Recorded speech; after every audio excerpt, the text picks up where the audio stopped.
सोचिए, आप सुबह उठते हैं और आपके बॉस का मैसेज आता है, लेकिन कल से ऑफिस मत आना, अब तुम्हारा काम एआई करेगा। डरावना लगा? या फिर यह हकीकत है जो बहुत जल्द आने वाली है? सोचिए, आज की कितनी नौकरियां 5 साल बाद बचेंगी। और बड़ा सवाल, अगर मशीनें लिख सकती हैं, पेंट कर सकती हैं, गाना बना सकती हैं, तो इंसान के लिए बचा ही क्या? मुंबई का रमेश, एक ग्राफिक डिजाइनर, 10 साल से यही काम उसका सब कुछ था, पोस्टर, लोगो और एड कैंपेन बनाना। तो उसका मानना था कि क्रिएटिविटी ही उसकी सबसे बड़ी ताकत है। लेकिन 2023 में उसके क्लाइंट्स ने कहा, हमें तुमको 20,000 क्यों दें? मिड जर्नी जैसी एआई तो 20 सेकंड में 20 डिजाइन बना देती है, और वो भी लगभग फ्री। रमेश ने कोशिश की, उसने भी एआई सीखना चाहा, लेकिन धीरे धीरे उसके प्रोजेक्ट्स छिन गए। उसकी कला, जिसे वो ढाल समझता था, अब उसकी सबसे बड़ी लड़ाई बन गई। तो सवाल है, अगर आर्टिस्ट तक को एआई चुनौती दे रहा है, तो बाकी लोगों का क्या होगा? रमेश अकेला नहीं है। गोल्डमैन सैक्स की 2023 रिपोर्ट कहती है कि एआई 300 मिलियन नौकरियां खत्म कर सकता है। 300 मिलियन, यानी पूरा अमेरिका का जनसंख्या। लेकिन जरा इतिहास देखिए, बिजली आई तो मोमबत्ती का धंधा खत्म हुआ, लेकिन कारखाने पैदा हुए। इंटरनेट आया तो टाइपराइटर गया, लेकिन अमेज़न और गूगल बने। तो सवाल ये है, एआई नौकरियां खत्म करेगा या नई नौकरियां बनाएगा? ये क्रिएटिविटी मार देगा या नई क्रिएटिविटी जगाएगा? हम कहते हैं इंसान इसलिए खास है क्योंकि वो क्रिएटिव है, लेकिन अब एआई वही खेल खेल रहा है। 2022 में एआई आर्टवर्क में अमेरिका की 8 प्रतियोगिता जीती। 2023 में चैट जीपीटी ने ऐसी कहानियां लिखी जिन्हें पढ़कर पहचानना मुश्किल था कि मशीन ने लिखा है। म्यूजिक, आइवा नाम का एआई मिनटों में सिम्फनी बना देता है।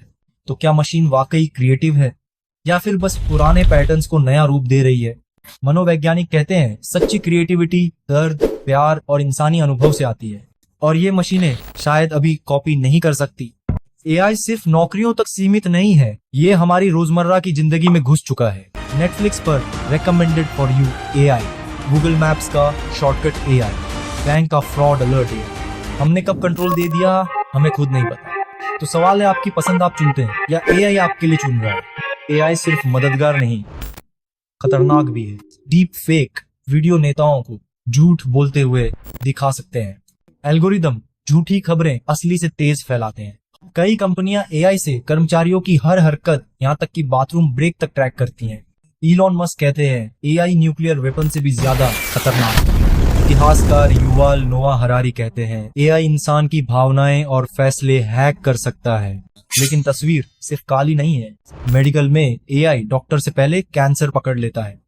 स्कैनपॉट, खेती में एआई ड्रोन फसल की निगरानी कर उपज बढ़ाते हैं।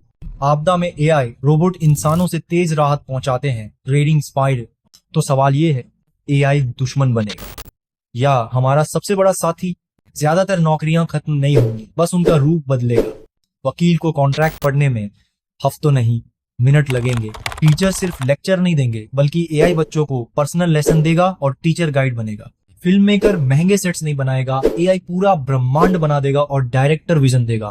तो सवाल ये नहीं है एआई हमें रिप्लेस करेगा, बल्कि क्या हम खुद को अपग्रेड करने के लिए तैयार हैं? लेकिन असली डर नौकरियों का नहीं है, असली डर है पहचान खोने का। अगर कवि को लगे कि उसकी कविताएं बेकार हैं क्योंकि एआई तेज लिखता है, अगर शेफ को लगे कि उसके नुस्खे बेकार हैं क्योंकि एआई बेहतर खाना सुझा देता है, तो इंसान अपने बारे में सोचना शुरू करेगा। अगर मेरी स्किल्स, मेरा काम, मेरा पैशन ही बेकार हो जाए, तो मैं कौन हूँ? ये सवाल सिर्फ काम का नहीं, जिंदगी के मायने का है। अब जिंदगी के मायने का है, चलो वापस उसी सुबह है जब आपके बॉस ने कहा, एआई ने तुम्हें रिप्लेस कर दिया। क्या ये अंत है, या फिर ये एक नई शुरुआत है? क्योंकि शायद आने वाले कल की सबसे बड़ी ताकत इंसानी दिमाग नहीं होगी, शायद सिर्फ एआई भी नहीं होगी, बल्कि होगी कोलैबोरेटिव इंटेलिजेंस, जहां इंसान और एआई साथ मिलकर कुछ ऐसा बनाएंगे जो अकेले कोई भी नहीं कर सकता। तो मैं आपको यही सवाल छोड़ता हूँ, एआई के दौर में आप मशीन से डरेंगे या उसके साथ मिलकर खुद को फिर से गढ़ेंगे?